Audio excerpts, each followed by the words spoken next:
Earth's colonies had flourished beyond imagination. Across the stars, humanity had carved life from barren worlds, erecting cities under glass domes and oceans on lifeless planets. Generations had known nothing but progress.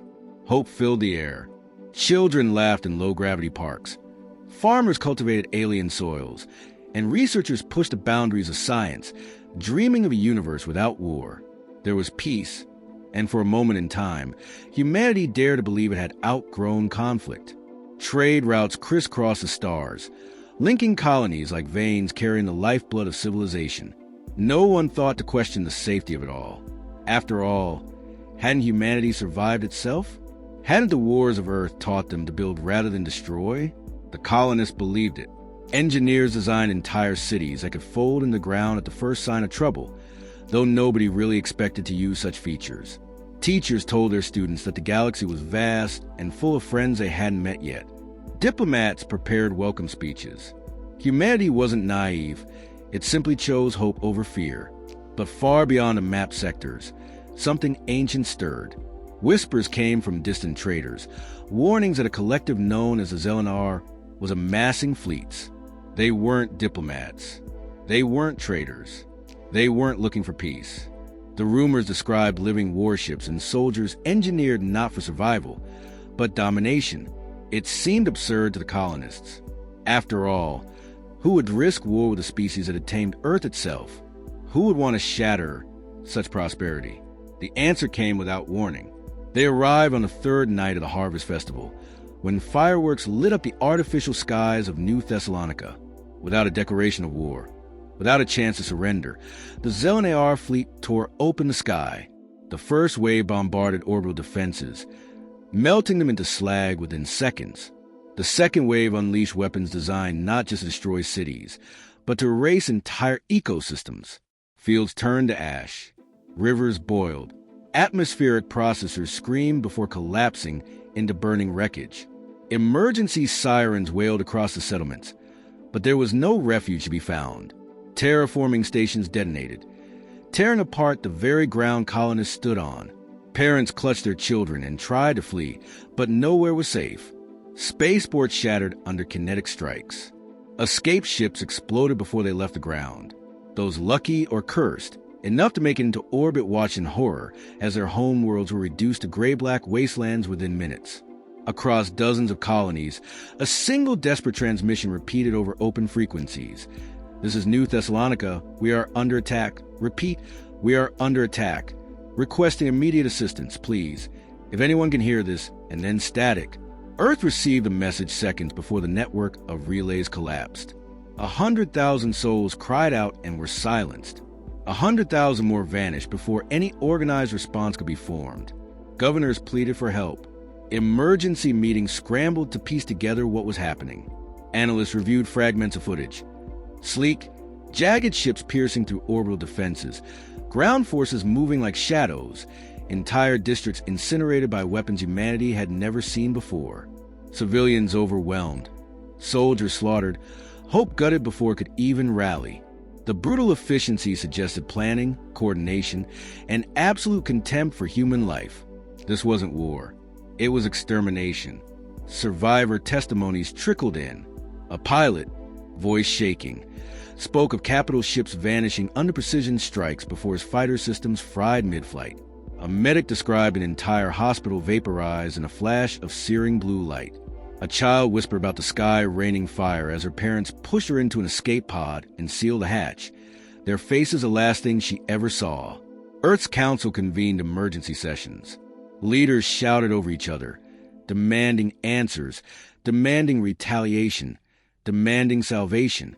Fear and rage boiled beneath the surface of every conversation.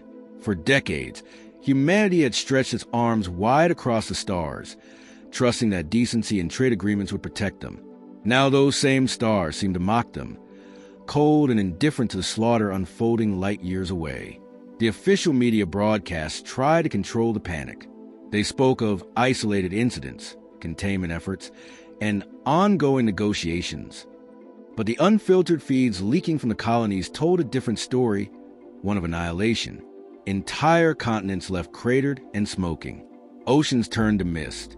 Cities swallowed whole by planet-cracking bombardments. No quarter given. No mercy shown. In the underground channels, among the grim-faced veterans who remembered Earth's old wars, the truth was spoken plainly. Humanity was not facing pirates or rogue factions.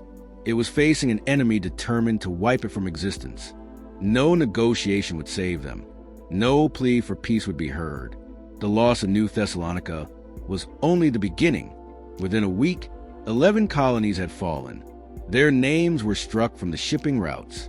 Their coordinates marked as graveyards. Survivors found no refuge among neighboring systems, which feared becoming the next target. Transports loaded with refugees were turned away from ports once built to welcome them. The social fabric humanity had woven across the stars began to unravel thread by thread. On Earth, silent crowds gathered around towering screens in every major city, watching in horror as news anchors, pale and trembling, delivered updates nobody wanted to hear. Experts and military analysts appeared on split screens, offering speculation and grim forecasts, but never solutions. Hope shrank with every passing hour. In the ruins of New Carthage, a battered camera drone floated to the remains of a city once home to 500,000 people. Charred playgrounds, crumbling skyscrapers, statues of explorers reduced to twisted metal. The drone panned across a message scrawled and stood across a broken wall. We tried. Forgive us. Those who survived the initial attack spoke not of conquest or subjugation, but extermination. The Zelnaar did not occupy cities. They did not take prisoners. They left only ashes and silence in their wake. As humanity reeled from the loss, one chilling realization began to take hold. They had been foolish to believe the galaxy would greet them with open arms. They had been arrogant to think that peace alone would be enough to shield them. In a universe ruled by power and fear, humanity had been seen not as a partner, but as prey. And now, somewhere deep in the shadow of Earth, something older than any living memory stirred. Not every weapon had been mothballed. Not every warrior had laid down their arms. The real army, the one the colonies had forgotten, the one that Earth had hidden even from itself, was waking up. Humanity would mourn. Humanity would weep. But humanity would also remember what it was capable of when pushed to the brink. The ashes of their dreams would not be the end. They would be the forge. The true war had not yet begun. And when it did, the galaxy would tremble. The signal was sent in the old frequencies, buried beneath the public channels like a heartbeat beneath noise. Few recognized it. Fewer dared to acknowledge it. But those who did acted without hesitation. Across hidden stations, deep bunkers, and forgotten bases carved into asteroids, humanity's real army awakened. Protocol Prometheus. It wasn't a myth. It wasn't a rumor. It was real, and it had been waiting for this exact moment. While the colonies grew gardens and built libraries, another force had been preparing for the day hope alone would not be enough. Generations ago, Earth's leaders had known better than to trust a galaxy they barely understood. Even during the golden age of peace, they built quietly in the dark. They created weapons forbidden by their own treaties, trained soldiers too dangerous to be allowed in polite society, developed technologies meant not for exploration, but for extermination. These were not paraded in public ceremonies. They were hidden, locked away for a day that everyone prayed would never come. That day had arrived. From the dark side of Saturn's rings, colossal shipyards that had been disguised as mining operations flickered to life. Armor-plated ships, sleek and brutish, stirred from hibernation. Their engines burned cold, silent, invisible to most scans. Not sleek pleasure crafts or elegant diplomats' yachts. These were warships designed to do one thing: survive, adapt, and kill anything that threatened the survival of humanity. They had names like Retribution, Iron Soul, and Black Dawn, names whispered in the classified files of Earth's Black Ops divisions. The soldiers who would crew these ships were no less formidable. Pulled from the shadows of Earth's forgotten wars, they had been enhanced not just with technology, but with philosophy. They had been taught not just how to kill, but why. Discipline had been etched into their bones. Ethics had been hammered into their minds. These were not bloodthirsty monsters. They were weapons tempered by purpose, lethal and unbreakable. They had trained for decades in vacuum and fire, in simulators that broke lesser beings in days. They had practiced fighting in gravity wells, under radiation bombardment, against AI simulations designed to evolve faster than any alien mind. They drilled until their bodies moved faster than thought, until their minds could analyze a battlefield in the time it took to blink. And now they were needed across the solar system. Encrypted orders flowed like rivers of steel. Fighter wings scrambled from hidden bases on Luna. Heavy cruisers powered up from dormant fields under Martian sandstorms. Nanofactories shifted into overdrive, producing swarms of drones, combat mechs, and planetary defense grids. Cyberspace lit up as elite hacker teams, ghosts of Earth's forgotten cyber wars, slipped into enemy communications, slicing apart surveillance networks, planting viruses designed to turn the Zelenar's own ships against them. Prometheus was not a counterattack. It was a reckoning. At the center of the awakening stood one voice, calm, resolute, unflinching. The commander. No name, no title, only the voice. He had overseen the real army's formation, waited in silence while humanity's colonies danced into the light, knowing darkness would eventually come. His words now carried across every channel secured by Earth's Black Command. "You are the sword," the voice said. "You are the shield." They believed us weak. They believed wrong. No rhetoric. No grandstanding. Just truth, sharp as a blade. You fight not for conquest. You fight for the right of humanity to exist. For every child buried under alien ash. For every world set ablaze. For every cry that went unanswered. You are vengeance, but you are also hope. Fight as if the stars themselves depend on you, because they do. Every soldier understood. There would be no retreat, no surrender. There was no fallback position if Earth fell. There was no safety left to run to. It was fight or extinction. Battle groups formed in the shadow of Saturn, slipping into phase-space trajectories calculated to evade enemy sensors. Cloaked ships bent light around their hulls, appearing only as brief anomalies to primitive scans. Drone swarms dispersed into void, forming living minefields. Cyber warfare teams prepared coordinated strikes that would cripple the enemy's communications before their first ship even saw the human fleet coming. In the black silence before the storm, the soldiers made their peace. Some wrote last messages to families who might never receive them. Others recited oaths passed down from ancestors who had fought wars on Earth soil, back when war was measured in miles, not light years. And some simply waited, steady and grim, knowing this was what they had been born for. As the final ship entered formation, Earth itself fell silent.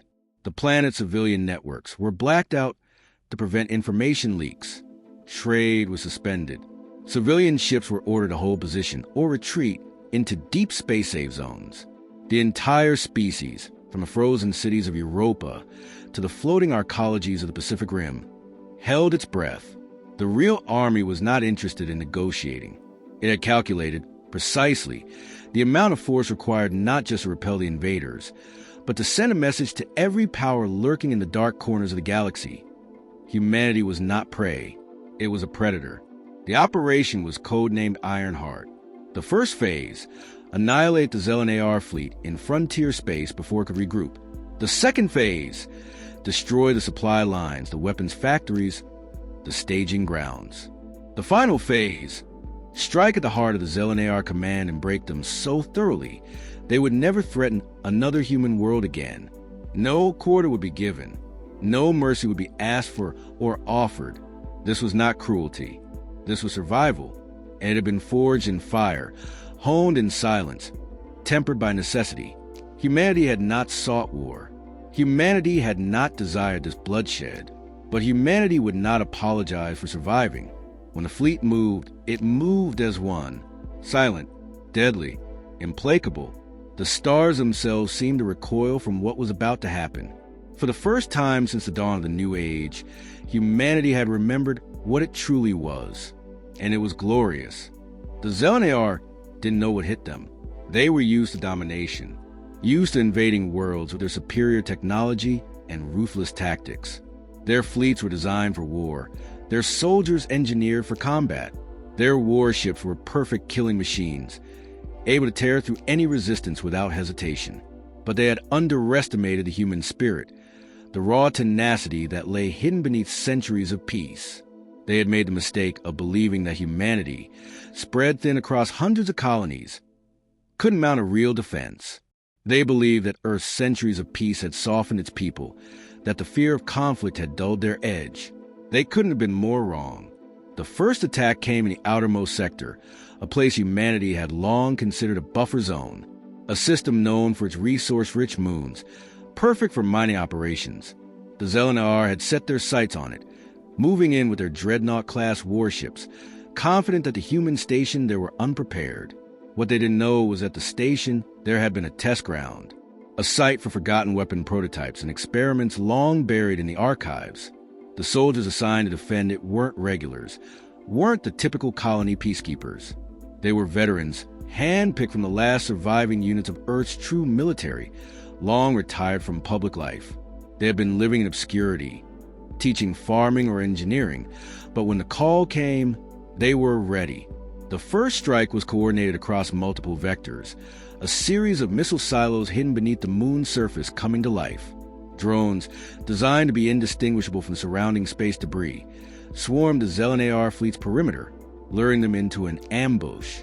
Every ship in the human fleet moved with surgical precision, their trajectories calculated to avoid detection until the last moment. By the time the Zelenar realized they were under attack, it was already too late. Hundreds of fighters, launched from hidden hangars, swarmed the enemy fleet. But these were not the flimsy, mass-produced craft the Zelenar expected. They were modified for one thing: survivability. Reinforced hulls, weapons capable of matching the Zelenar's own ships, and shields that absorbed more energy than their sensors could track. The first wave of Zelenar ships, once the pinnacle of their war machine, were obliterated in seconds. Their vast hulls, built to intimidate, were turned into wreckage by human ingenuity. The surprise attack shattered their pride, throwing their fleet into chaos. Orders became fragmented. Communications lines were severed. The Zelenar had underestimated the humans, and now they were paying the price. Meanwhile, in the heart of the conflict, the command center on Earth sent orders to push forward. A tactical battle of this scale required coordination, and the human leadership had planned for every contingency. From Earth's hidden command bunkers, holographic displays filled with star maps and enemy movements shifted constantly. The strategy was flawless. No part of the Zelenar fleet was spared. Where they regrouped, human ships intercepted them. Where they tried to flee, they were cornered by a relentless assault of human precision. As the human fleet moved deeper into the Zelenar-held territories, the shock waves from the first battles rippled outward. Word spread quickly among the colonies still standing. Humanity was fighting back. The survivors of the destroyed colonies, those who had witnessed their homes reduced to ash, rallied to the cause. Transports filled with refugees became supply lines for soldiers. Civilian craft retrofitted with weapons became auxiliary forces, joining the assault without hesitation. Every ship, every soldier, every shipyard, and every colony came together with one single purpose: to remind the galaxy what humanity was capable of when pushed too far. This was not a rebellion. This was not a desperate final stand. This was a response to annihilation. The Zelenar would learn that humanity was not something to be eradicated. Humanity was something that fought, survived, and returned stronger than ever. The battle for the frontier world was only the beginning. As the Zelenar fleet crumbled under the weight of the assault, Earth's command made the decision to escalate. They would not stop until the Zelenar fleet was wiped from existence. The second wave of attacks was even more devastating than the first. This time, humanity's fleet deployed an arsenal of newly developed weapons, things the Zelenar had never seen before. Hybrid drones capable of independent thought were unleashed in massive swarms, overwhelming enemy defenses with sheer numbers. These drones weren't just machines. They were evolved through centuries of human ingenuity. Each one was equipped with self-repairing nanostructures, capable of adapting to counter any form of attack. Where the Zelenar ships tried to retaliate, the drones adapted, reinforcing themselves faster than the enemy could react. Meanwhile, the human warships that led the charge were like predators, circling and striking without mercy. Their hulls had been reinforced with experimental materials, stronger than anything the Zelenar had ever encountered. Their weapons, designed with pinpoint accuracy, tore through the Zelenar's defensive shields, opening up their warships to rapid assault. On the ground, the human soldiers who had once been scattered across the colonies now worked as a unified force. When the Zelenar tried to launch a ground invasion on one of the remaining colonies, they were met with an onslaught of guerrilla warfare unlike anything they had ever imagined. Human soldiers, adapted to fighting in the harshest environments, emerged from the shadows, striking with brutal efficiency. The Zelenar, used to overwhelming their enemies with sheer numbers, found themselves trapped in an unending series of ambushes. The Zelenar learned the hard way that humanity was not a species that could be crushed by brute force alone. Their cold, calculated methods were met with an implacable will to survive. No matter the number of ships they destroyed, no matter the devastation they caused, humanity would not be broken. For every ship the Zelenar sent to the bottom of space, 2 more human vessels appeared from the shadows, ready to strike again. By the time the Zelenar fleet reached the heart of humanity's defenses, they realized they had miscalculated. They had underestimated humanity's ability to fight and survive. They had believed that their technological superiority would ensure victory. They were wrong. The final battle would be fought in the depths of space, where the last remnants of the Zelenar fleet made their last stand. But this time, they would not be fighting against scattered resistance.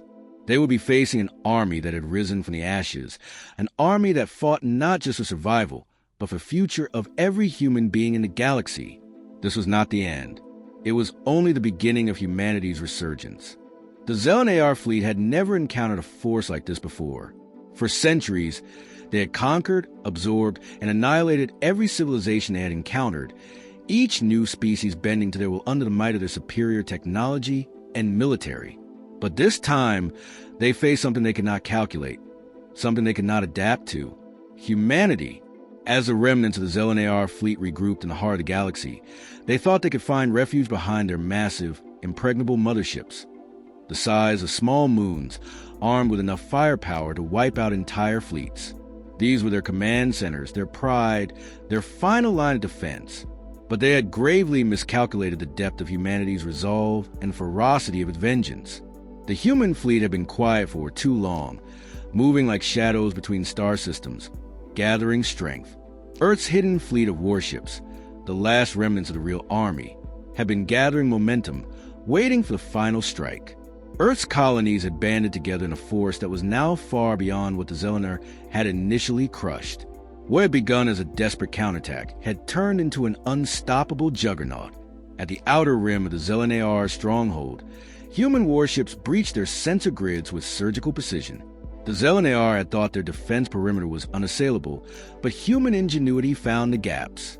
A fleet of stealth cruisers, invisible to the Zelenar's advanced radar, slipped through their defenses undetected. Their weapons were not designed to take out entire fleets. No, they were far more subtle. Their mission was to cripple, to create chaos, to disorient the enemy.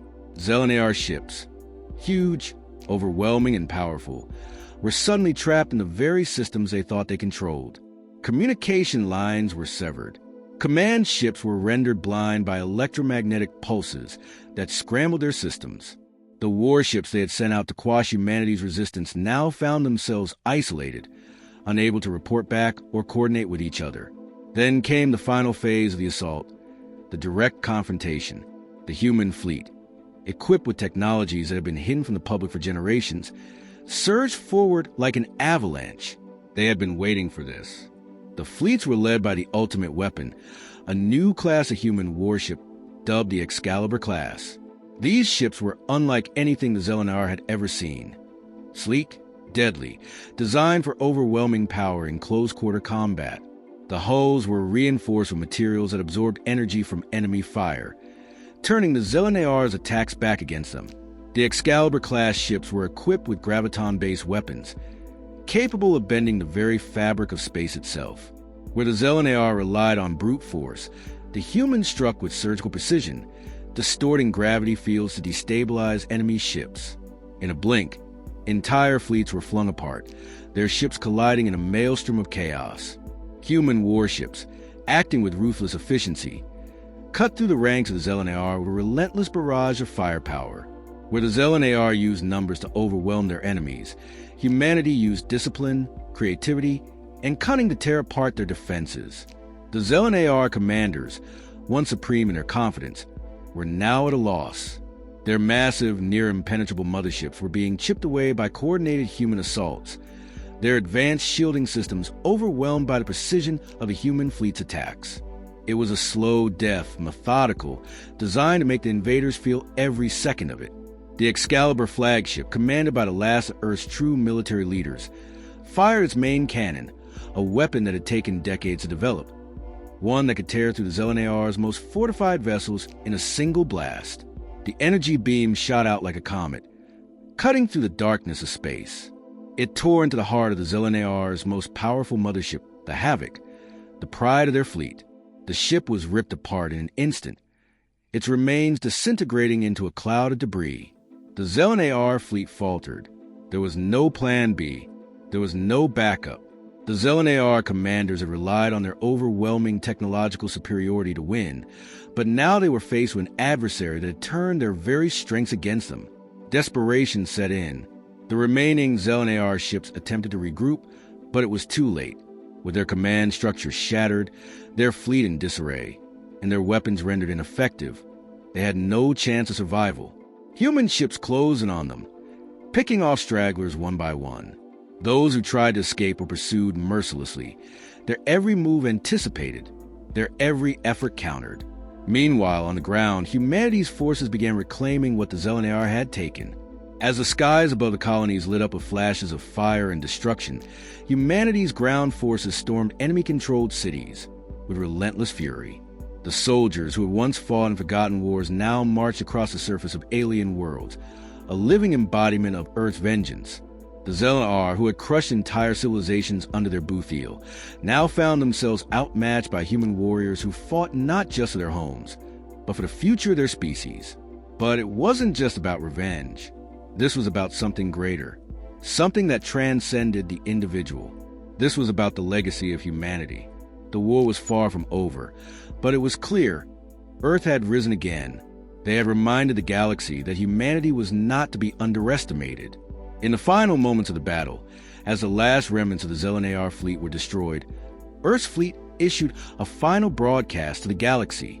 It wasn't a message of conquest. It wasn't a boast. It was a warning.